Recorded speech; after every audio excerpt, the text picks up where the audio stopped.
Olá, eu sou o Tiago Torres e neste segundo vídeo do módulo 0 do curso de Segredos do Ciclismo eu vou-te mostrar como variar os parâmetros de treino é essencial para ter estímulos mais eficazes e para que possas executar os treinos de forma mais motivadora. Esta forma de treinar vai-te permitir dar mais autonomia na hora de prescrever os teus próprios treinos e vai ajudar-te a criar uma rotina que te permita viver o ciclismo de uma forma mais descontraída e sem tanta pressão pelas métricas. A autonomia para o treino de ciclismo começa no conhecimento dos métodos que funcionam e como os implementar em cada nova situação. E é isso que vais aprender hoje neste vídeo. Mas antes de continuar, quero relembrar-te o que falei no vídeo anterior. No último vídeo tu aprendeste porque é que devemos treinar menos tempo para obter melhores resultados. Eu falei-te sobre a importância de conhecer como o nosso corpo funciona através das 3 fontes de energia: creatina fosfato, glicose e as gorduras. Depois de conhecer como elas funcionam, ficaste a entender como as zonas de treino são prescritas em função das capacidades físicas que vão estimular cada uma dessas fontes. E por fim, viste que o segredo para ter sucesso é não prolongar muito tempo o trabalho em cada zona de treino, já que cada uma tem um determinado tempo limite a partir do qual começa a utilizar uma fonte de energia mais lenta. E começamos então a perder intensidade no treino, provocando um efeito contrário àquele que nós queremos, desenvolvendo assim as fontes de energia erradas. Essa informação é essencial para compreenderes este segundo vídeo. Então, se ainda não tiveste a oportunidade de ver o primeiro vídeo, clica no menu aqui abaixo e revê esse conteúdo. E antes de começar o conteúdo de hoje, gostava de agradecer os imensos comentários que deixaram aqui neste módulo 0 até agora. É gratificante para mim ver que está a nascer aqui uma nova comunidade com os comentários publicados nesta série. Muito obrigado pela tua participação. Bom, mas vamos então ao conteúdo de hoje. Durante o tempo em que eu competia, basicamente aprendi que haviam 2 formas de treinar distintas. Uma primeira mais simplificada, mais despreocupada, que é um método por sensações. Este método era muito utilizado no ciclismo de antigamente, quando não havia pulsómetros. E o que é certo é que dava resultado. Treinar por sensações, para a maioria das pessoas, baseia-se em treinar em função de como se sentem naquele dia, ou, para alguns mais experientes, resume-se em treinar por intensidades pré-determinadas, mas sem utilizar uma métrica objetiva para mensurar a carga de treino. Por exemplo, em vez de terem de fazer 5 séries na zona 3, eles fazem 5 séries numa intensidade forte.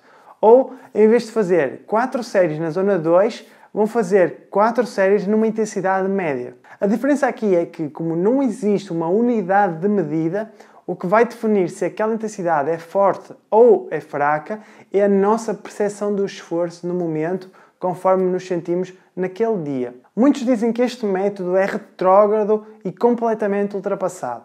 Eu não concordo. Este método permite-nos conhecer muito bem o nosso corpo, algo que o método por zonas, por exemplo, que te vou mostrar a seguir, não permite fazer. E por isso mesmo surge a pergunta: em competição, tu guias-te pela pulsação ou pelas sensações? Como é óbvio, não te guias pela pulsação. Primeiro, porque elas estão tendencialmente muito mais altas do que em treino, devido à libertação de cortisol e de adrenalina, o que influencia diretamente os resultados. Mas, sobretudo, fazes as competições por sensações, porque pensas deste género: bom, eu tenho que me esforçar um pouco mais para apanhar a roda da frente, ou para deixar um adversário para trás, ou então tenho que abrandar um pouco o ritmo, porque este ritmo é muito forte para mim, e se eu ficar neste ritmo muito tempo, eu vou abandonar a competição muito rápido. Isto é competir por sensações, e é por isso que nós não devemos menosprezar este método, como muitos infelizmente começam a fazer hoje em dia. Vê este excerto de uma entrevista que fiz com o Ricardo Braz, um dos primeiros alunos do curso, onde ele fala precisamente sobre isso.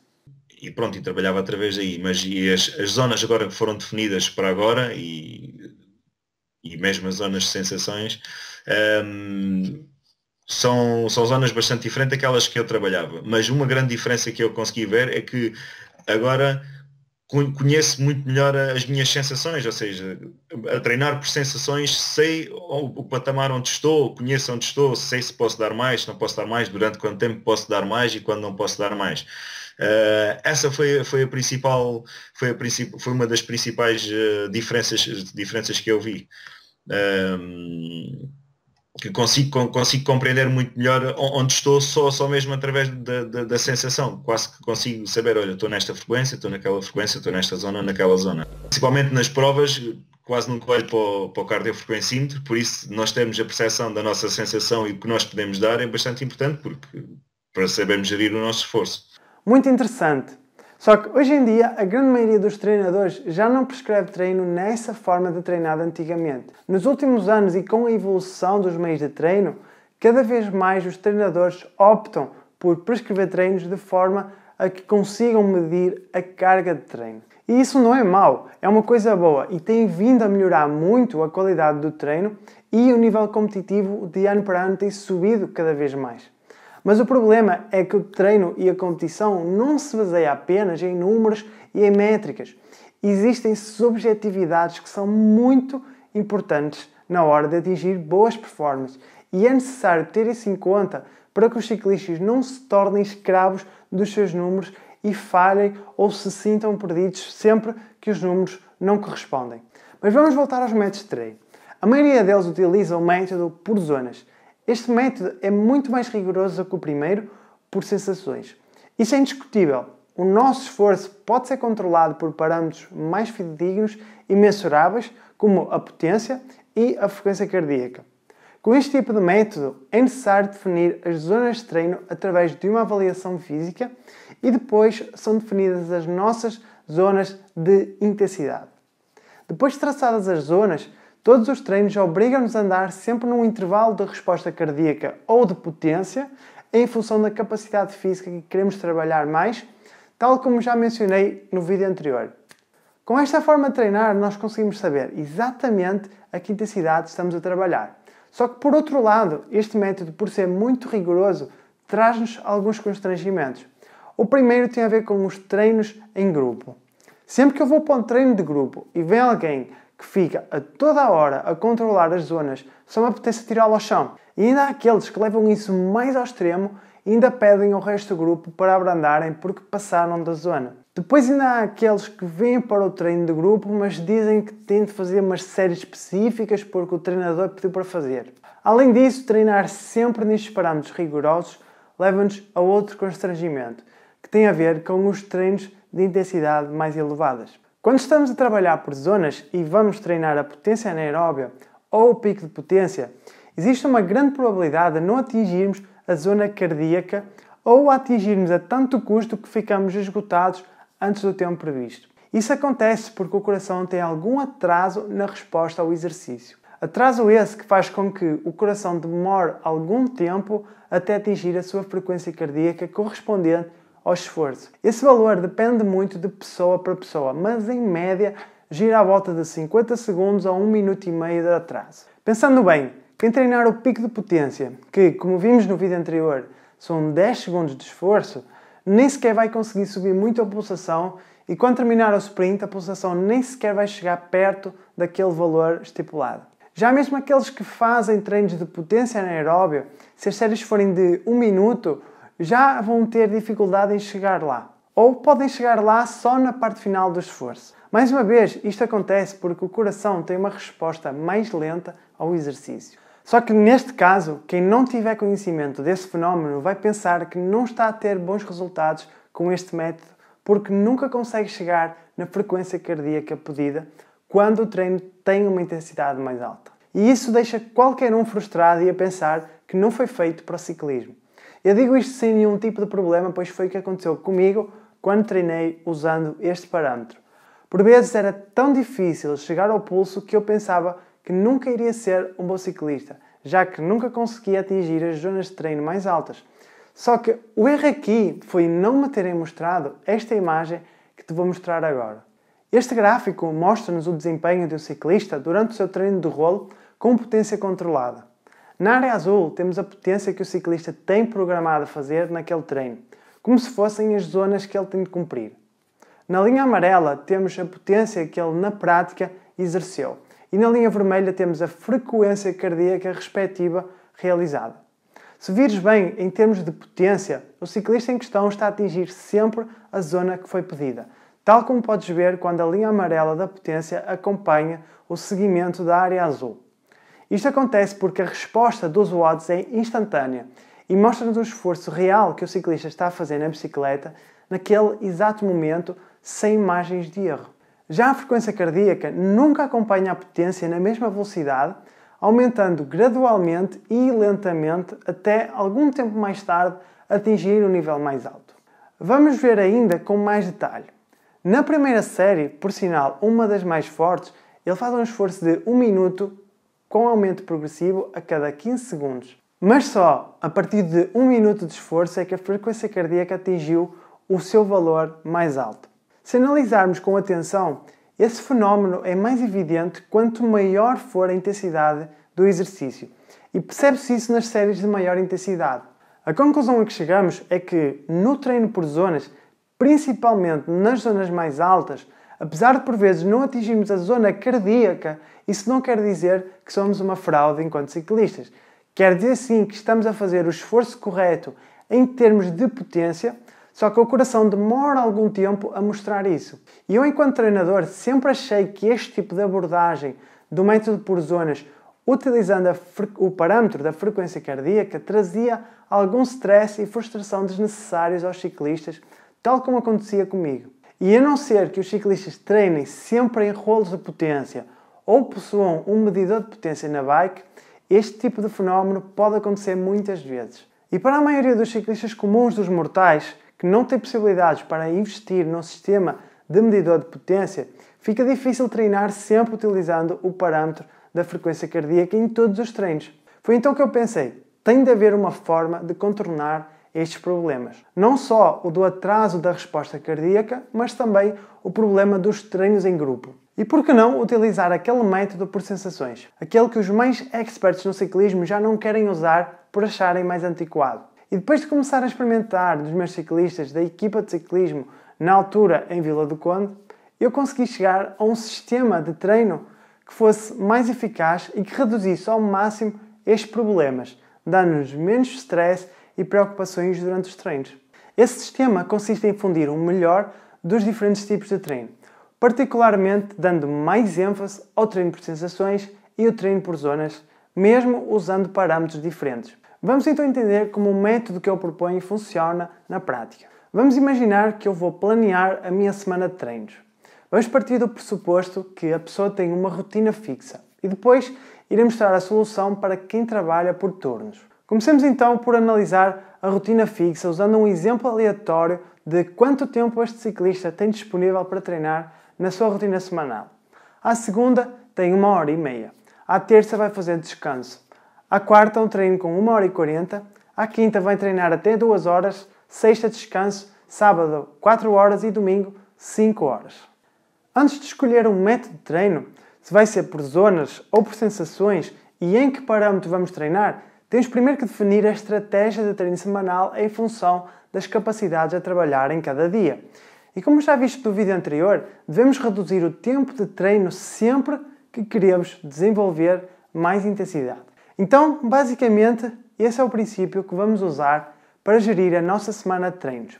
Vamos utilizar os dias que temos menos tempo disponível para treinar zonas mais altas e com menos tempo. E vamos utilizar os dias com mais tempo para realizar as zonas mais baixas e os treinos mais longos, onde estimulamos mais a endurance. Assim sendo, nos dias disponíveis da semana, temos de encaixar os seguintes treinos. Um treino de recuperação ativa, um dia de descanso, que é a recuperação passiva, um treino de potência anaeróbia, potência aeróbia, um de endurance e um de capacidade aeróbia. Claro que isto varia de semana para semana de acordo com as competições e a fase da época, mas vê isto como um exemplo apenas. Então, agora o nosso próximo passo é encaixar esses treinos na nossa rotina fixa semanal.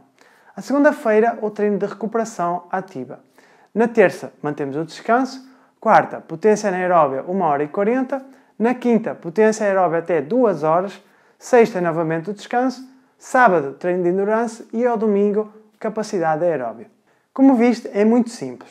Só temos de adequar os treinos mais intensos e curtos nos dias em que temos menos tempo disponível e os treinos menos intensos e mais longos nos dias que temos mais tempo. Agora o próximo passo é simples. Temos de decidir quais os treinos vamos fazer por sensações e quais vamos fazer por parâmetros e métricas rigorosas. Quais vão ser os critérios que vamos escolher? Eu costumo fazer assim. Em primeiro lugar, decido quais são os dias da semana onde eu vou ter de ir treinar sozinho.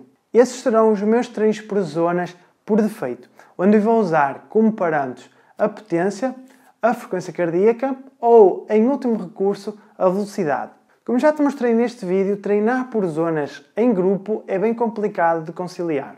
Eu costumo dizer que, durante os 5 dias da semana, ou seja, de segunda a sexta-feira, é mais difícil termos companhia nos treinos, além de termos menos tempo para treinar, e por isso temos de o aproveitar bem. Então, nesse caso, é preferível fazer os treinos curtos e intensos sozinhos e por zonas. Assim também somos nós a gerir o nosso próprio ritmo e trabalhamos individualmente a nossa resistência de mais curta duração. Por isso, é só fixar esses treinos como sendo por zonas ou outra métrica mensurável. Depois vem aqueles treinos que também sabemos de antemão que serão mais fáceis de seguir por sensações. São eles os treinos em grupo. Normalmente a maioria dos ciclistas faz esse treino ao domingo. Como são esforços mais imprevisíveis e mais aleatórios, gerir o esforço por métricas não é uma boa opção. Além disso, estes são provavelmente os únicos momentos na semana em que nos vamos poder comparar com outros ciclistas, por isso temos de sofrer um pouco mais na roda para não descolar ou teremos de acelerar ainda mais o ritmo para deixar alguém para trás. Outra situação onde não devemos usar parâmetros rigorosos é o treino de recuperação, que muitas vezes, quando é feito por zonas, fica meio obsessivo, onde andamos ali feito malucos a reduzir o esforço até o pulso baixar para onde é pedido. Isso é muitas vezes impossível porque ou apanhamos uma pequena subida e o pulso naturalmente vai acabar por subir, ou numa outra situação esporádica é normal que o pulso suba. Se esse treino for feito por sensações, vamos mais descontraídos, podemos ir num ritmo leve em que nos sintamos confortáveis sem olhar para o pulso. Além de que podemos ter a companhia de alguém e ir a colocar a conversa em dia, desde que essa pessoa, claro, também vá fazer um treino de recuperação. Desta forma, a semana de treino ficaria assim. Segunda-feira, treino de recuperação por sensações. Na terça, o descanso. À quarta e na quinta, treino por zonas. Sexta-feira, novamente o descanso. Depois sobram-nos então os treinos de endurance que tanto funcionam bem por zonas como por sensações. Isto porque é mais fácil encontrar um ritmo constante que esteja nessa zona de treino sem levar o pulsómetro. Assim, eu usaria esse treino para me deixar levar conforme o momento. Se preciso me concentrar mais, eu vou por zonas. Se preciso aliviar um pouco o stress, vou fazê-lo por sensações. Se for com mais um parceiro, é melhor ir por sensações. E aí, até podem render um pouco cada um na frente. E assim o treino fica mais interessante e passa mais rápido. Todas estas combinações permitem matar os seguintes problemas. Menos obsessão com as zonas, e isso elimina preocupações da nossa cabeça. Conhecer melhor o nosso corpo, que é fundamental em competição. Mais rigor em treinos fundamentais, para acelerar a evolução individual. Desfrutamos mais dos passeios em grupo, promovendo o espírito de equipa e o convívio, em vez de minar o bom ambiente do grupo. Promovemos mais evolução, mantendo a motivação alta. E a capacidade de fugir da estagnação por podermos variar os métodos entre si para não cairmos numa rotina monótona. E por fim, falta matar um dos problemas mais comuns do treino por frequência cardíaca. Como resolver a questão do atraso da resposta cardíaca e remover essas frustrações dos treinos. Temos duas opções, uma mais cara e outra de graça. A opção mais cara é, como já te falei há pouco, comprar um potenciómetro e passar a incluir essa métrica no treino por zonas. A opção gratuita é fazer os treinos de pico de potência e potência anaeróbia por sensações, por velocidade ou por qualquer outra métrica que não envolva usar a frequência cardíaca como referência principal, mas sim utilizá-la como um elemento adicional para medir os resultados desse esforço. Vê como seria um treino por sensações usando a percepção de esforço. 20 minutos de aquecimento, 6 séries de 1 minuto numa intensidade máxima com recuperação de 4 minutos, 30 minutos na intensidade baixa. Como seria um treino por sensações com parâmetros de medição do resultado por velocidade média? Seria 20 minutos de aquecimento, 6 séries de 1 minuto numa velocidade superior a 36 km/h e, novamente, 30 minutos na intensidade baixa. Desta forma, conseguimos eliminar o problema da inércia do coração, não utilizando a pulsação como métrica principal, mas sim um valor em tempo, velocidade média ou percepção subjetiva de esforço máximo para aquele tempo. Inclusive eu tenho um vídeo no YouTube que, por sinal, é um dos mais vistos de todos, já com quase 90 mil visualizações, onde eu ensino um método de treino por velocidade que fala exatamente sobre isto. No caso particular do pico de potência, é difícil mensurar a não ser pelos watts. Então, nesse caso, vale mais usar o método por sensações e aplicar o sprint máximo sem nos preocuparmos com a zona de treino pedida. Para estimular mais esta capacidade, eu recomendo fazer estes treinos em disputa com um colega de treino, para estimular mais a potência, ou ir atrás de um carro ou de uma moto e sprintar para a frente dele. Outro truque que eu usava muito nos meus treinos era sprintar para os sinais de trânsito, medindo uma distância de mais ou menos 100 metros, começava a sprintar até lá. Isto torna este tipo de treino muito mais interessante. Esta forma de treinar por sensações é uma forma de reinventar um método que antigamente funcionava e simplesmente adaptá-lo ao conceito das métricas do treino por zonas, podendo assim controlar o exercício utilizando outros parâmetros. Assim ficamos com mais repertório para colocar em prática uma panóplia de treinos diferentes e nunca vamos ficar estagnados no treino, pois sabemos sempre improvisar novas soluções. A única regra a seguir aqui é a mesma que te ensinei no vídeo anterior. O tempo da série vai determinar a intensidade que queres desenvolver. Tão simples quanto isto. Agora, certamente podes estar-te a perguntar: e eu que trabalho por turnos, será que também vou conseguir aplicar este método? No vídeo anterior eu mostrei-te o testemunho do Carlos Caetano, que falou sobre como agora sabia o que treinar em cada situação, sendo o treinador de si próprio, mesmo trabalhando por turnos. Agora quero mostrar-te como outro aluno do Segredos do Ciclismo também conseguiu ter mais repertório para treinos, também trabalhando por turnos. Assiste então ao próximo vídeo. Olá a todos, sou o Luís Alves, tenho 23 anos, pratico BTT há cerca de 3 anos, faço parte da segunda turma dos Segredos do Ciclismo. Descobri este projeto do Tiago numa conversa entre amigos, onde comecei a acompanhar e a retirar informação. Não tinha tempo, pois trabalho por turnos e ao fim de semana, nem sempre podia treinar. E foi assim que comecei a adaptar os meus treinos à vida que tenho e para ter tempo para estar com a família e tudo mais. Treino menos tempo do que treinava antes e a evolução não tem nada a ver, é tudo melhor. Hoje em dia sei calcular as minhas zonas de treino com as ferramentas que o Tiago disponibiliza. Faço os meus próprios treinos, sei o que treinar cada dia da semana para não chegar às provas exausto. Tenho uma folha de registro onde faço o registro da pulsação em repouso e o peso em jejum, quem que aprendi com o Tiago e com as ferramentas que o Tiago faculta. Mas claro que o melhor treinador que conheço hoje sou eu mesmo, porque mais que ninguém eu conheço o meu próprio corpo e sei o que é que é de fazer para melhorar a minha performance. Por isso já sabem, não percam a oportunidade de acompanhar este projeto do Tiago e se gostam e querem evoluir nesta modalidade, acho que está mesmo na altura certa. Força, abraço.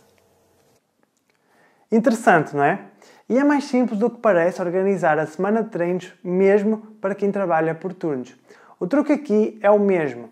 Nos dias com mais tempo disponível, trabalhar a endurance e a capacidade aeróbia. E nos dias com menos tempo disponível, treinar as capacidades físicas mais intensas, aproveitando o pouco tempo de treino. Só com uma nota importante. Devemos sempre procurar iniciar a semana com a recuperação ativa e passiva, porque as competições serão sempre ao final de semana e temos de habituar o nosso corpo a recuperar no início da mesma. Além disso, cá para nós que ninguém nos ouve, quem nos tira aquele treininho de recuperação saboroso à segunda, tira-nos tudo. Bem, mas quanto ao resto da semana, é só aplicar os princípios do tempo disponível e adaptar. Simples assim. Agora, muita gente me pergunta, Por que é que eu estou a partilhar esta informação publicamente? Bom, tal como tu, eu também passo imenso tempo à procura na internet de informações que preciso para resolver vários problemas no meu dia-a-dia. Mas a verdade é que muitas vezes essas informações estão muito dispersas ou então são pouco consistentes e sem continuidade. E assim fica difícil filtrar o que é a boa e a má informação. E sinceramente, eu demorei mais de 6 anos a prescrever treino a vários ciclistas para encontrar uma solução que fosse prática e que ao mesmo tempo qualquer ciclista conseguisse aplicar, adaptando o método ao seu horário de treino disponível. E eu podia simplesmente esconder aquilo que sei e guardar só para mim. Mas eu acredito que quando partilhamos informação, nós próprios colocamos os nossos conhecimentos na linha do fogo, no debate junto da crítica de outras pessoas. E eu acredito que isso é o que faz com que eu melhore todos os dias o meu método e que todos os dias ouça feedback de outras pessoas. Então, de que me adianta guardar para mim se ninguém vai poder criticá-lo ou dar-lhe feedback positivo?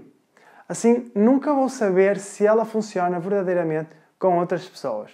E foi a pensar nisso mesmo que eu criei o blog do Segredos do Ciclismo, assim como o canal do YouTube, onde constantemente coloco lá dicas ultra práticas para que possas aplicar e dar o teu feedback.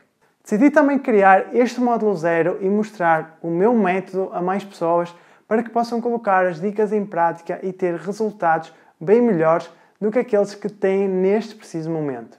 Contudo, para aqueles que querem ir mais além e aprofundar-se mais neste método, para aqueles que querem realmente tornar-se experts na prescrição e execução dos seus treinos, para aqueles que estão fartos de procurar informação na internet e ficam cada vez mais confusos e perdidos sem saber qual a informação certa para aplicar, para aqueles que já tiveram vários treinadores e ainda não encontraram algum que os compreenda, talvez esteja na altura de tu te tornares o treinador de ti próprio.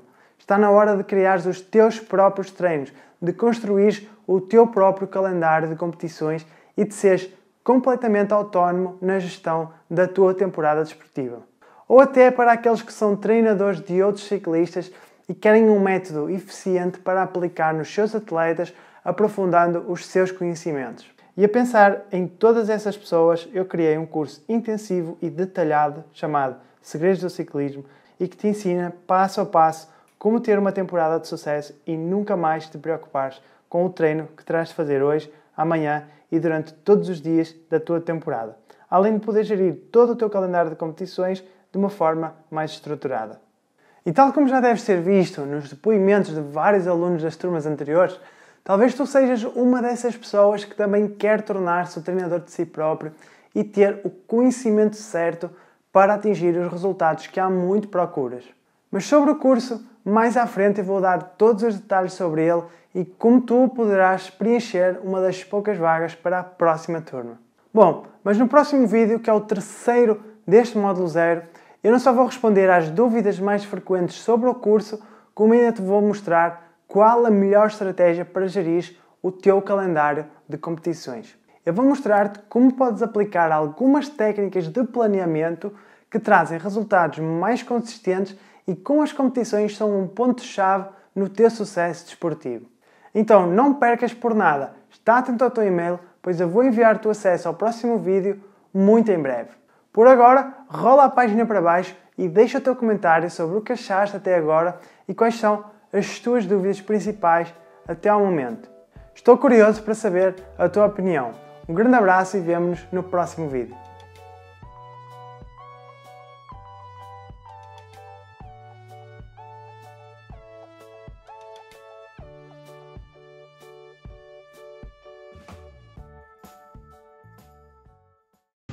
Olá pessoal, chamo-me Luís Magalhães, eu sou praticante de BTT e até uma certa altura andei um pouco perdido porque não sabia o que fazer para poder aumentar a minha condição física. Comecei a acompanhar de perto o blog dos Segredos do Ciclismo. Achei essas dicas muito valiosas e importantes e de certa forma ao aplicá-las fui tendo sempre progressos com isso. Decidi fazer o curso dos Segredos do Ciclismo com o Tiago Torres. É um curso muito bom, tem ferramentas espantosas, ajudou-me a evoluir muito, mas aquilo que eu achei mais até agora que tenho mais consideração dentro do curso é a questão de nós podermos ser mais autónomos quanto àquilo que vamos fazer todos os dias na rua, a treinar. Quando saímos, temos alguma situação de adversidade ou alguma situação de tempo de treino, de indisponibilidade ou de treinar menos horas, temos sempre conhecimento para poder adaptar situações novas e situações em que estejamos às vezes em dificuldade. Temos sempre a oportunidade pessoalmente de aplicar os conhecimentos que obtivemos deste curso. Acho que é uma situação muito vantajosa.